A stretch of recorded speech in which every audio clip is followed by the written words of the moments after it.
Everyday Superpower, where we talk body language, relationships, game, everything in between. Coming at you with some more real talk. Dating game, yes, yes! Whether it be dating game, whether it be full-time relationship game, whether it be marriage game, it's all the same, yeah? I know there's different levels to this, different boundaries and perimeters of what I'm going to talk about, dependent on where you are in your relationship, but the point still stands, right? There still is an economy to consider here. Okay? She doesn't want you, and listen to me, yeah? She doesn't want you to have the time to text her back. Not straight away, at least. She doesn't want you to have the time to do that. This is going to be emphasized and blown out of proportion, right?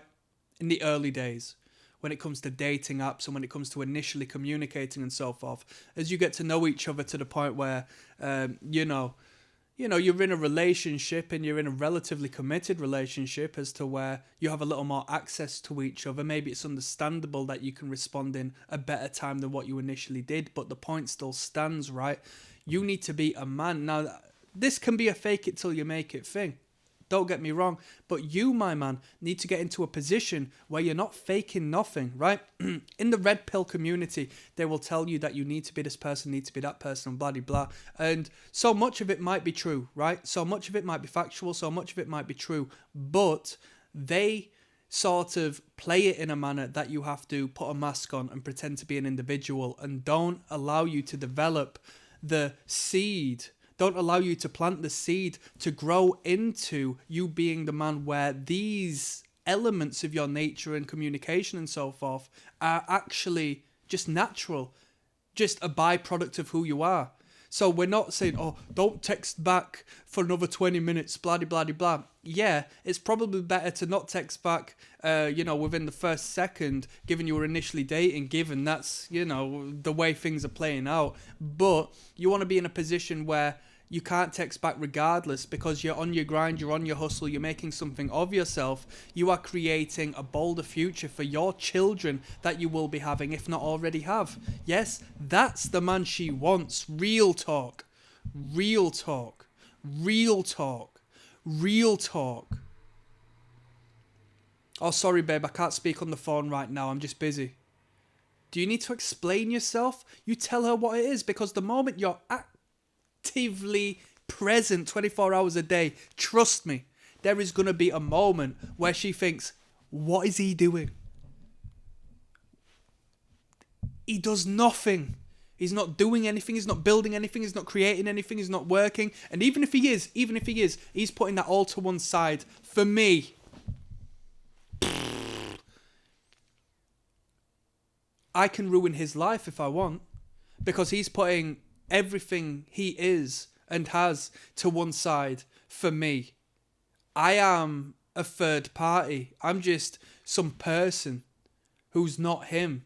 He is his own person with his own dreams, his own desires, his own direction. And I biologically, regardless of the social engineering they enforce upon you, I am biologically aware as a woman what a man is, because my ancestry and hardwiring directs me and creates attraction to those that showcase that biological masculine principle, right?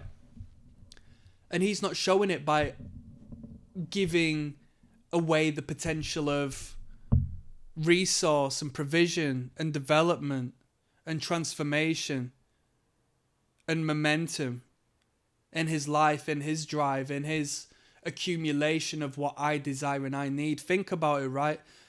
If you're, what would she prefer you have, right? A bright future of resource and a better life for her and your children when you get together and you have them, and you can take them everywhere and you can provide the food and you can provide the shelter and the biological needs? Or is she going to prefer the fact that you're putting that to one side to engage with her over the phone and speak to her about bullshit like she can do with her girlfriend? Right? When I've been younger, I've been spending enough time on the phone because I've had that much time. You know what I mean? With my younger girlfriends, when I say younger, these are grown women. You know, when I've been younger and my partner's been 19 years old and I've been flipping 22, 23 with F all going on. I mean, dreams and desires and enough time to do what I need to do, but I haven't developed the momentum in the space that I need to be constantly on all go 24 hours a day, right? I can sit there on the phone chatting shit. And because she knows no different, because she's a 19-year-old girl without a great perspective of men, grown men, and what the capabilities of some men are, which are great, you know? Some men get their heads stuck in, and as that woman grows older, she starts to think, wait a minute, I do need to start planning for the future.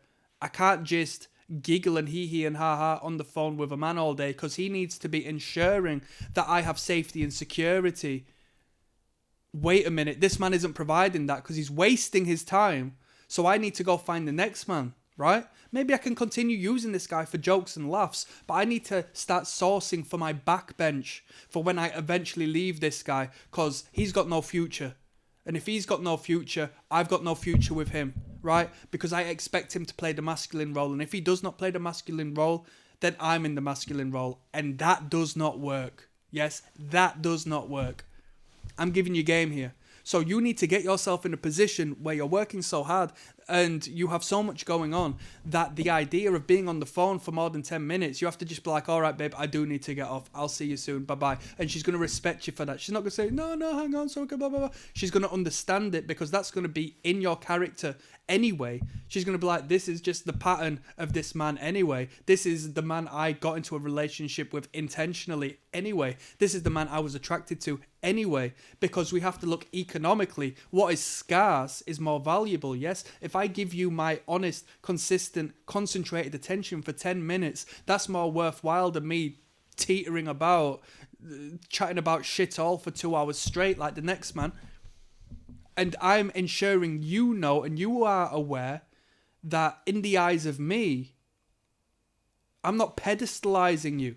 You can come and go. That's fine. You have to accept and be content about the 10 minutes I give you. Yes? The other man will give the woman 2 hours on the phone consistently, but put everything to one side, i.e. fuck all, put nothing to one side because he's not doing anything, because that's why he's spending all that time on the phone. And he's going to say thanks to her after, oh, it's been so lovely talking to you, thank you, blah, blah, blah. And she's going to think, ick. If she's experienced a man who doesn't work in that way, she's going to think, ick, I don't like this. I don't like this. He's showing me... Now, this is where the black pill community get a little bit uncomfortable. And this is where red pill rage comes in and so forth. Because you have to go through the teething stage before you understand it and learn to love it, right? We don't feel resentful. We're not hateful about the nature of man and woman. Because we learn to understand it and learn to love it and we learn to act accordingly. And in doing so, it makes us become better men because we can now drive towards our desires and ambitions and be selfish and know, wow, I'm becoming a better person. I'm getting what I've always wanted and what I've always desired for myself in an egocentric, selfish manner. I'm feeding my own self. And my woman is more supportive than ever, more loving than ever, more submissive than ever, more feminine than ever.